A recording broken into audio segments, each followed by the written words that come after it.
Bismillahirrahmanirrahim. Assalamu alaikum. The recap of previous lecture is in previous lecture student have studied about basic concept of geometry, about lines, rays and line segments, and how to identify shapes and name them. Now this is lecture number 32 for grade 6 subject math, and the topic is basic concept of geometry, and this is page number 151 to 155. So let's start from 32. Now the objective of lesson plan are student will learn how to the basic concept of plane and how to intersect different plane and how to name the different lines. These are drill words. Drill words are plane. Plane एक 2 dimensional shape होती है, इसके बारे में हम आगे पढ़ेंगे.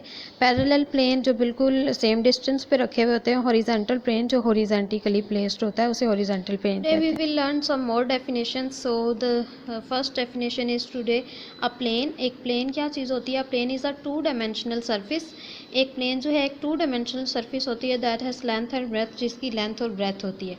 ये देखें, ये एक सरफेस है क्योंकि इसकी लेंथ है और इसकी ब्रेथ है. इसी तरह से अगर आप एक पेज की एग्जांपल लें तो एक पेज जो है इस तरह से ये एक सरफेस है क्योंकि इसकी लेंथ भी है और इसकी ब्रेथ भी है. ये इसकी ब्रेथ लेंथ होगी और ये इसकी ब्रेथ है, तो ये एक सरफेस है.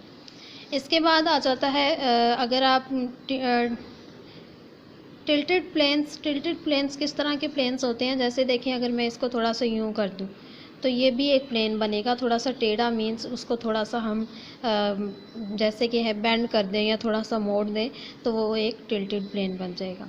देन आपके पास आ जाती है कि आपके पास ये बहुत सारे प्लेन्स रखे हुए हैं. पैरेलल प्लेन है. देखिए, अगर मेरे पास ये एक प्लेन है, इसके ऊपर मैं एक और प्लेन ले लूँ, 2-3 प्लेन इस तरह से ले लें तो ये क्या बन जाएंगे? ये पैरेलल प्लेन्स बन जाएंगे. ठीक है, जो एक ही सीक्वेंस के साथ पड़े हों, बिल्कुल उनके दरमियान में डिस्टेंस जो है, ये गैप है, वो बिल्कुल सेम होना चाहिए. उसके बाद ये एक माइंडर चीज़ है. माइंडर के लिए विच लाइन इज़ लॉन्गर, कौन सी लाइन बड़ी है? तो आपने देखना है कि इनमें से कौन सी लाइन बड़ी है. वैसे तो देखें, देखने में दोनों लाइंस एक जितनी हैं, लेकिन मैंने आपको एक चीज़ बताई थी कि ये एरो का मतलब है कि ये लाइन दोनों तरफ बढ़ रही है और ये बढ़ती जा रही है. अब देखिए, इसकी एरो बाहर की तरफ है. इट्स मीन ये लाइन इस तरफ भी बढ़ती जा रही है और उस तरफ भी बढ़ती जा रही है. अब नीचे वाली लाइन को देखें, इसके एरो अंदर की तरफ है. इसका मतलब है कि ये लाइन यहीं अंदर की तरफ आ रही है और ये भी इस तरफ अंदर की तरफ आ रही है. मीन्स ये लाइन यहीं इसी के अंदर अंदर इतने ही डिस्टेंस पे रह रही है. तो इसका मतलब है कि ये लाइन छोटी होगी क्योंकि ये बढ़ नहीं रही दोनों साइड पे, और ये लाइन बड़ी होगी क्योंकि ये दोनों तरफ बढ़ रही है. इसके बाद आपके पास आ जाते हैं इंटरसेक्टिंग प्लेन.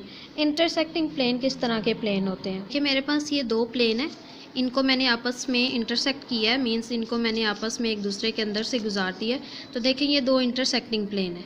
ठीक है, तो इस तरह के प्लेन्स को हम क्या कहते हैं? Intersecting planes. देखें, बिल्कुल ये एक दूसरे के अंदर से कट करके गुजर रहे हैं, तो इनको हम कहेंगे इंटरसेक्टिंग प्लेन. इसी तरह से 2, 3, 4, 5 जितने भी आपस में ये कट करके एक दूसरे के अंदर से गुजर जाएंगे तो उन्हें हम इंटरसेक्टिंग प्लेन कहेंगे. इसके बाद ये एक और कॉन्सेप्ट है, पॉइंट. पॉइंट क्या चीज़ होती है? एक पॉइंट जो है वो एक बिल्कुल एक छोटा सा डॉट होता है, उसकी कोई डायमेंशन नहीं होती. डायमेंशन कहते हैं कि वो किसी तरफ को उसकी कोई लेंथ हो, वो बड़ा हो, यानी उसकी जितनी साइड्स हों वो उसकी डायमेंशन होती है. तो इसकी कोई साइड नहीं होती, ये बिल्कुल एक स्पॉट है. तो ये सिर्फ पोजीशन को शो करता है कि इस जगह पे, इस मुकाम पे. पॉइंट जो होता है वो बिल्कुल एक पोजीशन को शो कर रहा होता है. इसकी 0 डायमेंशन होती है, मीन्स इसकी कोई लेंथ ब्रेथ किसी साइड की तरफ ये बढ़ नहीं रहा होता. इसके बाद है लाइन. लाइन की जो है 1 डायमेंशन होती है क्योंकि इसकी एक लेंथ होती है. ठीक है, इसकी एक लेंथ होती है इसलिए क्योंकि देखें इसकी डायमेंशन क्या है? लेंथ. तो ये लाइन जो है वो 1 डायमेंशन है. इसके बाद एक प्लेन 2 डायमेंशन होता है क्योंकि उसकी लेंथ होती है और उसकी ब्रेथ 2 डायमेंशन होती है, एक लेंथ एंड ब्रेथ. इसके बाद ये एक क्यूबिक शेप है. इसकी 3 जो है वो डायमेंशन होती है. एक होती है लेंथ, ब्रेथ और हाइट. 3 चीज़ें होती हैं इसमें, लेंथ, ब्रेथ और हाइट. देखिए, लेंथ, ब्रेथ एंड हाइट इसकी 3 डायमेंशन है.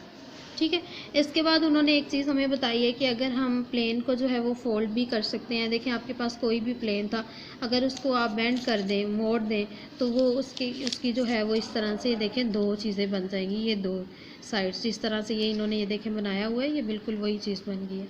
अगर मैं इसको मज़ीद फोल्ड कर दूँ तो इसकी ये 4 बन जाएंगी. यहाँ पर ये देखें 4 प्लेन्स बन जाएंगे. तो बेंड करने से इसके प्लेन जो है वो बढ़ते जाएंगे. अब हम आ जाते हैं एक्सरसाइज 10 पे. तो सबसे पहले है fill in the blanks. Blank fill करनी है आपने. 3 points on a line are called कौन से पॉइंट होंगे। अब ये चीज़ मैं आपको बताती चलूँ कि आपने पीछे लाइन का कॉन्सेप्ट पढ़ा था, उसमें देखें ये डॉट्स लगे हुए हैं बहुत सारे। एक लाइन के ऊपर जितने भी पॉइंट्स होते हैं उनको हम कहते हैं कोलिनियर पॉइंट्स। एक ही लाइन के ऊपर जो भी पॉइंट्स एक साथ इस तरह से होंगे उन्हें हम कहेंगे कोलिनियर पॉइंट्स। ठीक है, अब ये जो ऑब्जेक्टिव है ये भी यही है कि एक लाइन के ऊपर जो पॉइंट होते हैं उन्हें हम क्या बोलते हैं, तो एक लाइन के ऊपर जो पॉइंट्स होते हैं उन्हें हम कहते हैं collinear points. Two plane intersect at most in one dash.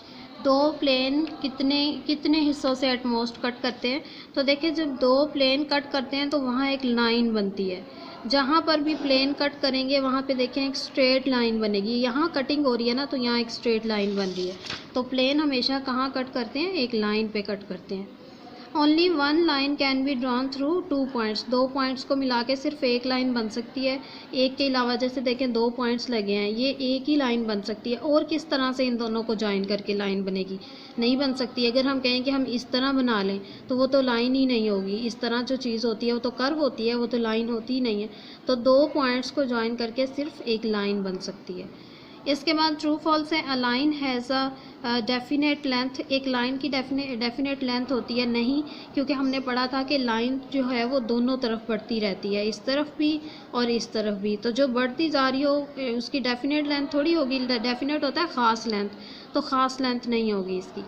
To capital letters are use to name a line. एक लाइन को नाम लिखने के लिए हमें दो कैपिटल लेटर की ज़रूरत पड़ती है। देखें ये देखें नाम लिखे हुए CD, कैपिटल लेटर्स को यूज़ किया हुआ है FEAB। तो दो कैपिटल लेटर की ज़रूरत पड़ती है हमें एक लाइन को शो करने के लिए, क्योंकि उसकी दो जो लाइन साइड्स होती हैं। ठीक है, इसलिए ये ट्रू होगा, ये बिल्कुल ठीक है। Only one line can be drawn through a point. एक पॉइंट से सिर्फ एक लाइन गुजर सकती है, नहीं ऐसा नहीं है। देखिए आपके पास ये पॉइंट है, अब इस पॉइंट में मैं ऐसे लाइन गुजार लूँ, मैं इस तरह से बना लूँ, तो बहुत सारी लाइंस, अनलिमिटेड लाइंस एक पॉइंट में से गुजर सकती हैं, बहुत सारी गुजर सकती हैं। तो ये फॉल्स होगा, ठीक है, ये गलत है। A line segment has a definite length. एक लाइन सेगमेंट की एक डेफिनेट लेंथ होती है, जी बिल्कुल। देखें लाइन सेगमेंट क्या होता है, जिसके दो एंड पॉइंट हो। अब दो एंड पॉइंट है तो जाहिर है इसकी लेंथ हम स्केल की मदद से फाइंड कर सकते हैं, यहाँ से लेकर कितनी है, तो ये डेफिनेट है, ख़ास लेंथ है।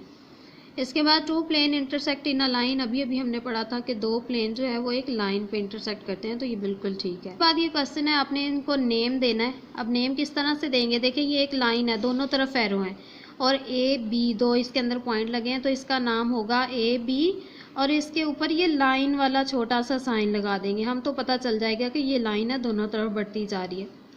ये आपके पास क्या है, एक तरफ डॉट है, एक तरफ चलती जा रही है, तो ये एक रे है।